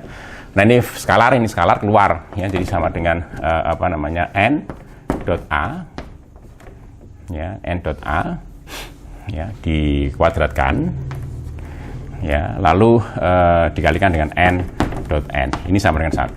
Jadi ini sama dengan n dot a dikuadratkan ya. Jadi ini semua otomatis akan sama dengan ini, dikembalikan ke sana ya. A besarnya vektor a ini dikurangi dengan a ya, kalikan n gitu, dikuadratkan ditambah dengan n dot a ini dikuadratkan ya. Ini apa namanya, saya kira memberi gambaran tentang teorema Pythagoras umum yang kita berikan di bagian baru saja tadi ya. Jadi teorema terakhir tadi ya. Jadi untuk kasus K sama dengan 1, V1 sama dengan N gitu. Ya ini, jadi saya rasa nyambung ya dengan teorema Pythagoras yang dulu pernah kita pelajari di SMP atau SMA gitu ya. Good. Nah kemudian untuk dua misalnya, memberi gambaran kasar saja. Jadi misalnya vektor A, kemudian kita memiliki dua buah vektor ya, misalnya vektor ini N1 misalnya, lalu ada vektor yang lain ya, katakanlah ini N2. Jadi ini N2, di mana N2 dan N1 itu saling tegak lurus gitu. Nah kemudian tentu saja kita bisa memperpanjang ini seperti tadi ya, jadi ini perpanjang ke sana, lalu kita proyeksikan, ini kita proyeksikan ya, kita proyeksikan ke sini ya, ini tegak lurus ya, tegak lurus sama, ini juga ke sana ya, diproyeksikan tegak lurus ke sana ya. Nah kemudian orang bisa apa namanya, diproyeksikan langsung ke sini, dan itu proyeksinya di sini tidak lain adalah ini gitu ya. Sehingga vektor ini, vektor yang ini tengah ini ya, ini tidak lain adalah jumlahannya tadi. Jadi itu n1 apa namanya, n1 dot a gitu dikalikan dengan n1 ditambah dengan ya sekian ini sekian ini adalah n1 dot a ya, dikalikan vektor n itu sendiri, lalu ini tadi sana ya, ini tegak lurus di sini ya, jadi sampai di sini ya, sekian ini tidak lain adalah ini n2 dot a gitu ya, n2 dot a. Oke, lalu dikalikan dengan n2, jumlah ini tadi, jadi vektor ini tadi, vektor yang di tengah ini gitu. Nah, ini tegak lurus gitu, tegak lurus terhadap itu ya. Oke, ini kalau digambarkan. Oke. Nah vektor ini sendiri ya, itu adalah vektor a gitu ya, dikurangi dengan ini, jadi n1 dot a ya dikalikan n1 dikurangi dengan n2 ya dot a dikalikan dengan n2 gitu. Nah, ini ya, jadi ini tadi ya, nanti tentu saja besarnya ya vektor a ini tadi, ini saya hapus saja ya, nantinya besarnya vektor a ini sama dengan vektor ini dikuadratkan ditambah vektor ini dikuadratkan ya. Jadi ini tegak lurus di sini ya, jadi ada segitiga di situ ya. Oke, ini kasus untuk n sama dengan 2 ya, k sama dengan 2, di mana ada n1 ya koma n2 gitu. Oke, ini saya rasa memberikan gambaran tentang teorema Pythagoras umum tadi ya. Itu di dalam ruang berdimensi infinite juga bisa ya, dengan jumlah himpunan ortonormalnya, jumlah anggota himpunan ortonormalnya bisa finite bisa infinite. Oke, itu. Nah, sekarang kita coba bicarakan ketaksamaan Bessel. Ketaksamaan Bessel. Ya. Oke. Nah, ketaksamaan Bessel ini bisa segera diperoleh apa namanya dari teorema Pythagoras tadi. Jadi apa namanya, tentu saja akan kita peroleh begini. Jadi sigma I dari 1 sampai dengan sekian gitu ya, dari 1 sampai dengan sekian, jadi bisa finite bisa infinite gitu. Ini produk sel antara VI ya dengan psi gitu dikuadratkan. Ya, ini tentu saja kurang dari atau sama dengan panjang vektor psi tadi gitu. Ya, dikuadratkan gitu. Nah, inilah kesamaan Bessel itu. Nah, ini kalau saya tuliskan lagi ya, misalnya saya tuliskan di sini aja ya. Saya tuliskan di sini teorema Pythagorasnya. Saya tuliskan di sini ya. Jadi panjang vektor psi itu ya dikuadratkan itu sama dengan sigma i dari tadi ya, panjang vektor ini tadi. Panjang vektor psi dikurangi dengan vektor ini sigma i dari 1 sampai dengan sekian, bisa finite bisa infinite. Produk skala antara vi dengan psi ya, lalu dikalikan dengan vi itu ya. Panjang vektor ini dikuadratkan ya, ditambah dengan ini sigma i dari 1 sampai dengan sekian, bisa finite atau infinite. Ini vi ya, vi psi ya dikuadratkan. Oke, jadi teorema Pythagoras tadi berbunyi seperti ini. Nah, sekarang kalau misalnya dibuang, jadi bahwa psi kuadrat itu adalah jumlahan dari suatu kuadrat dari suatu bilangan ya real ditambah dengan kuadrat dari ini dari bilangan real yang juga tidak negatif gitu. Artinya kalau ini dibuang, maka tentu saja ini akan selalu lebih besar atau sama dengan ini. Nah, itulah kesamaan Bessel gitu. Nah, kesamaan Bessel diperoleh dari kesamaan teorema Pythagoras itu. Ya, oke, mungkin ini akan lebih enak kalau ditulis k ataupun infinite gitu ya, gitu aja biar enak ya. Jadi k ataupun infinite ya. Oke. Nah, ini juga ya. Jadi ini bisa k finite maupun infinite gitu. Oke, nah kemudian kasus khusus ya, jika K itu sama dengan 1 misalnya, kemudian kita ambil himpunan S-nya itu, ya, sebagai himpunan S-nya itu adalah himpunan ini, ya, misalnya himpunan V, ya, kemudian dibagi dengan panjang V itu, ya, oke, ini sebagai himpunan ortonormalnya, hanya berisi satu vektor ya. Maka kemudian dari kesamaan Bessel itu ya tentu kita dapatkan sigma i dari 1 sampai dengan 1 gitu. Jadi ini dimasukkan ke sini ya. Jadi modulus dari produk skalar antara v per psi per v ya, per v. Ya, ini kan satu-satuan ya. Jadi satuan. Jadi kita lakukan normalisasi terhadap v itu ya. Lalu dikalikan dengan vektor psi sembarang psi tadi. Ya, ini sembarang juga, v sembarang, psi sembarang gitu, ya. Oke, ini dikuadratkan itu kurang dari atau sama dengan panjang psi dikuadratkan gitu. Nah, dari situ kemudian ini dikeluarkan. Ya, ini dikeluarkan karena ini bilangan real tidak negatif ya, keluar ya diambil konjugat kompleksnya juga akan sama, apalagi ada modulus di situ. Ini dibawa ke sana. Hasilnya apa? Hasilnya tadi. Jadi produk skalar antara V dengan psi ya diambil modulusnya lalu dikuadratkan itu kurang dari ini psi V dikuadratkan dikalikan dengan psi dikuadratkan gitu. Nah, ini dari situ kita akan dapatkan ini ya modulus dari produk skalar antara V dengan psi ya itu kurang dari atau sama dengan panjang V dikuadratkan panjang V dikalikan panjang psi gitu. Oke. Nah, ini yang disebut sebagai kesamaan Schwarz. Ya. Itu kesamaan Schwarz. Nah, kesamaan Schwarz ini pernah muncul di dalam pembahasan kita terdahulu ya. Jadi ketika kita membuktikan bagaimana norm ya V ditambah psi misalnya ya, pernah kita lakukan itu. Jadi ini dikuadratkan. Ini kan sama dengan produk skalar antara V psi ditambah psi V ditambah psi gitu ya, nggak usah seperti itu. Oke, ini saya ulas lagi ya. Jadi ini tentu akan sama dengan norm V ya ditambah dengan norm psi ya, ini dikuadratkan.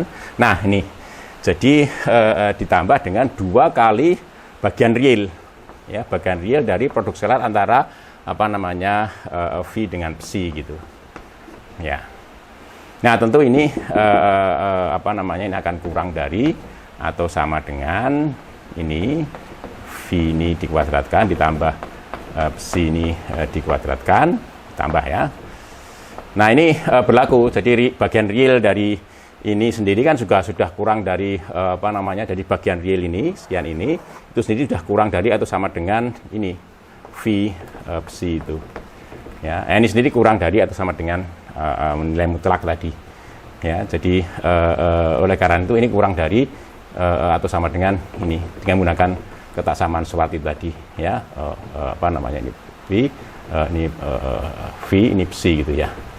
Oke, dengan menggunakan ketaksamaan Schwarz ini maka ini kurang dari ini ditambah dengan 2 dikalikan panjang V dikalikan dengan panjang psi. Nah ini dari sini.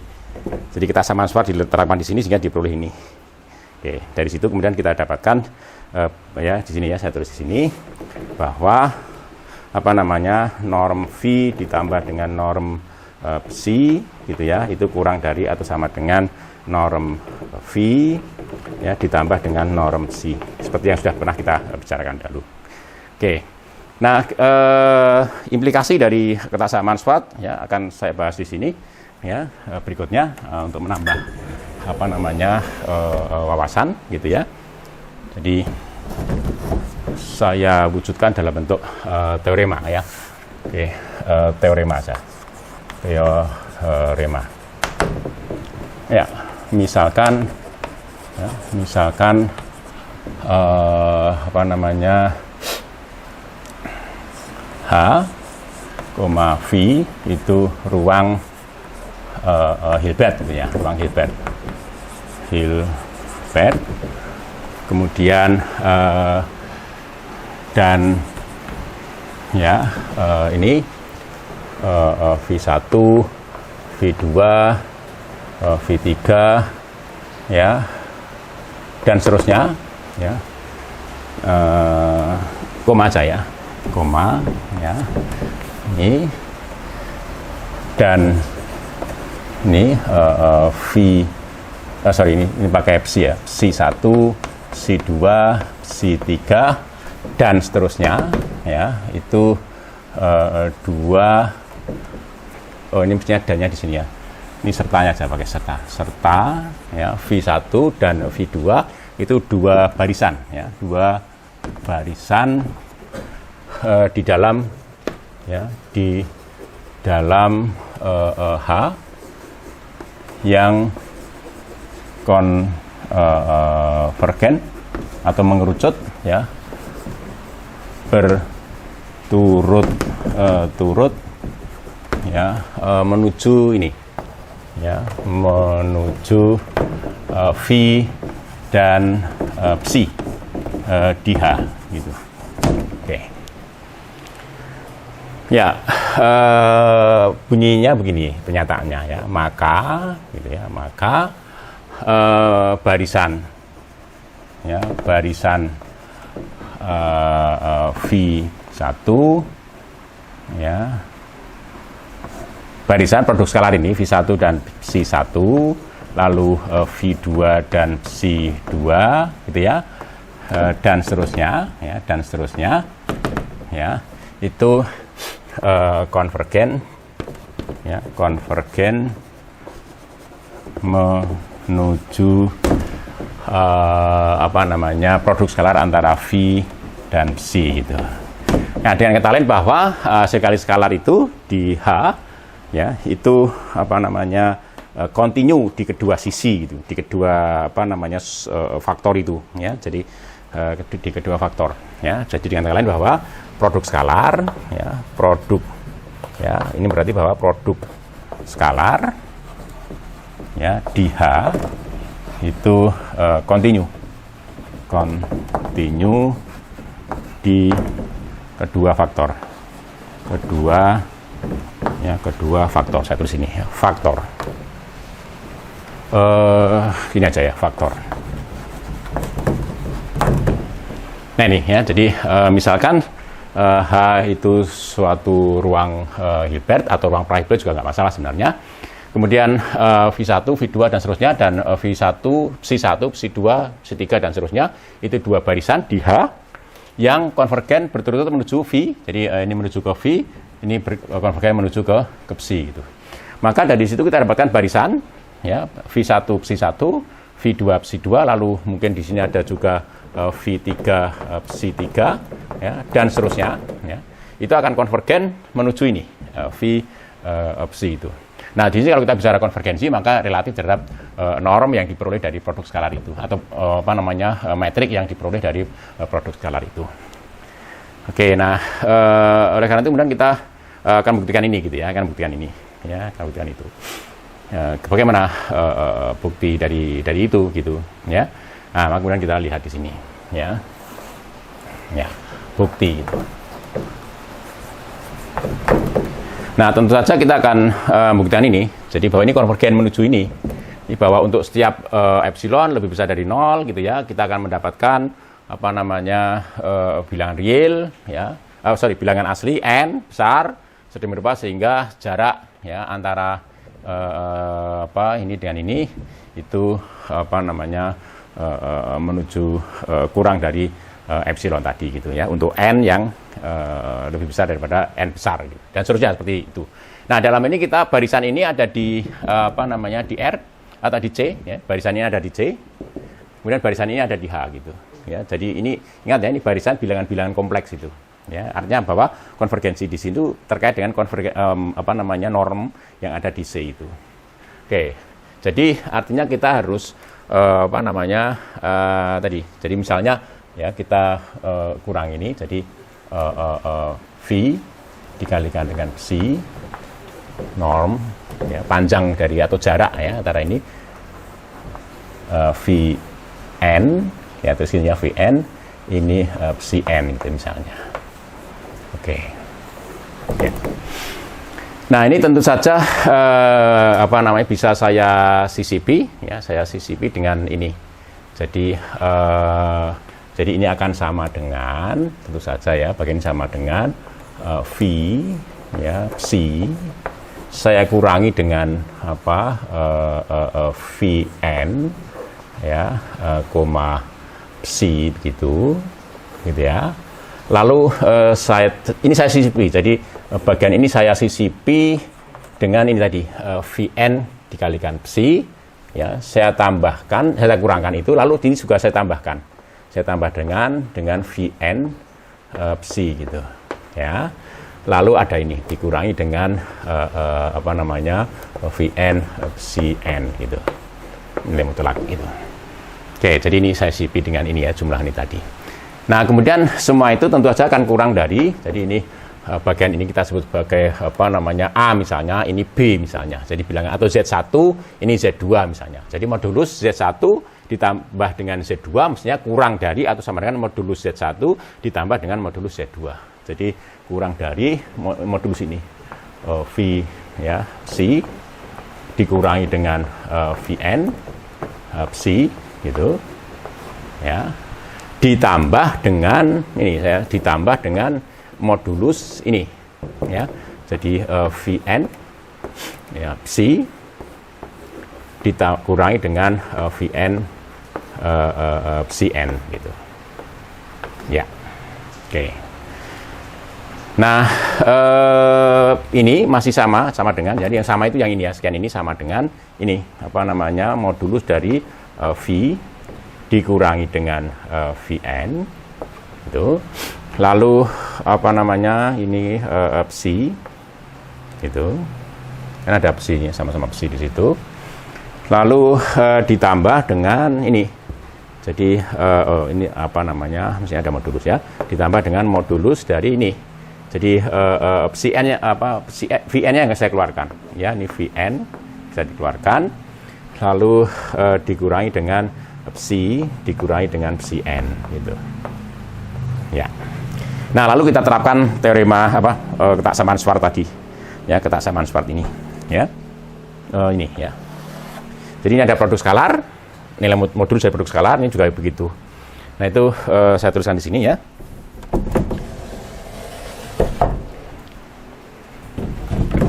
Ya, dari sana maka kita dapatkan bahwa tadi jadi jarak antara V psi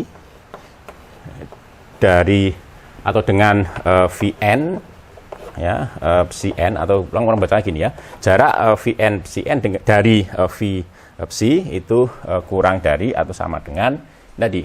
Jadi ini saya menggunakan teorema apa tadi? Teorema atau ketajaman suara tadi. Jadi itu ada norm V dikurangi dengan Vn ya, V dikurangi dengan Vn dikalikan dengan norm psi gitu, ditambah dengan tadi norm V ya, kemudian di apa namanya kurangi ya, dikalikan maaf ya, dikalikan dengan apa namanya ini ya, dikalikan ya dengan norm ini, jadi psi dikurangi dengan psi n gitu. Oke. Nah, otomatis kalau tadi dikatakan bahwa apa V ya, barisan ini konvergen menuju V, barisan yang psi 1, psi 2 sampai psi 3 sampai dan seterusnya itu konvergen menuju psi, maka ini menuju 0 gitu. Jadi menuju 0, ini menuju 0 untuk n menuju ke infinite gitu. Ya, jadi orang bisa, tentu saja juga orang bisa menggunakan dengan epsilon n itu juga bisa diterapkan di situ. Tapi secara mudah ya, bahwa kalau n itu menuju infinite maka ini menuju 0. Ya, karena tadi konvergensi tadi ini juga begitu. Akibatnya apa? Akibatnya ini menuju 0 juga gitu. Kalau ini menuju 0, maka orang mengatakan bahwa V, C, Vn ya, atau V1, C1 lalu V2 psi 2 ya, dan seterusnya itu akan konvergen menuju tadi V psi. Ya, dengan demikian teorema itu terbukti ya. Teorema itu terbukti bahwa apa namanya barisan ini ya konvergen menuju ke titik limit ini di C gitu. Artinya bahwa produk skalar di H itu kontinu di kedua faktor tadi, baik di psi maupun di kiri maupun di kanan itu. Oke, itu ya saya rasa tentang apa namanya kontinuan produk skalar di kedua faktornya gitu. Oke, berikutnya kita akan membahas basis apa namanya orto normal gitu ya. Oke, ya tentu saja di dalam pembahasan ini kita akan apa namanya melibatkan konsep maksimal gitu ya, himpunan ortonormal yang maksimal gitu ya. Nah, tapi saya rasa tidak apa namanya pembicaraan itu tidak akan kita bicarakan di bagian ini, kita akan bicarakan di bagian berikutnya insya Allah ya. Jadi di bagian berikutnya kita akan bicarakan apa namanya himpunan ortonormal yang maksimal dan basis ortonormal yang ada di suatu ruang Hilbert. Dan kita juga akan membicarakan deret Fourier umum ya. Jadi nanti kita berangkat kita buktikan bahwa deret Fourier yang dulu Anda pelajari deret Fourier kosinus sinus itu ataupun yang kompleks itu sebenarnya kasus khusus dari apa namanya deret Fourier yang akan kita bicarakan di dalam apa namanya ruang Hilbert ini. Sampai di sini ya untuk sementara ini ya, terima kasih. Assalamualaikum warahmatullahi wabarakatuh.